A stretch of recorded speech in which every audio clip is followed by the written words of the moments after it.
বর্ণাঢ্য আয়োজনে আনন্দ উল্লাস ও হৈহুল্লোড়ের মধ্য দিয়ে মানিকগঞ্জের ৩ স্থানে সনাতন ধর্মাবলম্বীদের রথযাত্রা উৎসব শুরু হয়েছে। রীতি অনুযায়ী ৭ জুলাই দুপুরে রথযাত্রার শোভাযাত্রা বের করা হয়।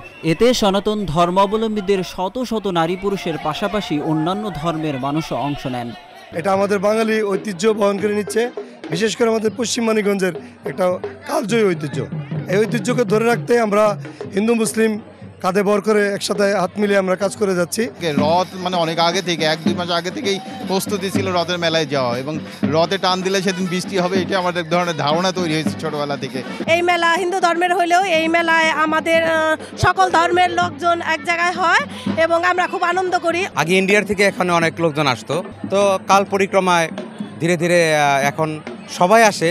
তবে আগের যে ইমেজ আমি মনে করি এতটা না থাকলেও এখনও আমরা এই মেলার ঐতিহ্য ধরে রেখেছি।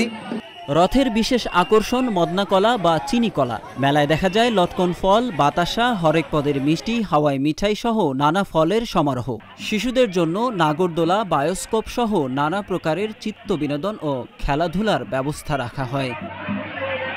রথের মেলায় কেনাকাটা করতে আসেন শিশু, তরুণ তরুণী সহ নানা শ্রেণী পেশার মানুষ। দোকানগুলোয় সাজিয়ে রাখা হয়েছে গৃহবধূদের রান্নার সামগ্রী, নিত্য ব্যবহার্য তৈজসপত্র, মুখরোচক নানা খাবার এবং শিশুদের জন্য মাটির তৈরি নানা রকমের খেলনা। লোকে লোকারণ্য মেলায় বেচা বিক্রিও ছিল বেশ ভালো। আসি প্রতি বছরই মোটামুটি ভালো ঐতিহ্য ধরে রাখছি। এই রথ উৎসব ও মেলায় অপ্রীতিকর ঘটনা এড়াতে সতর্ক অবস্থায় ছিল আইন শৃঙ্খলা রক্ষাকারী বাহিনীর সদস্যরা।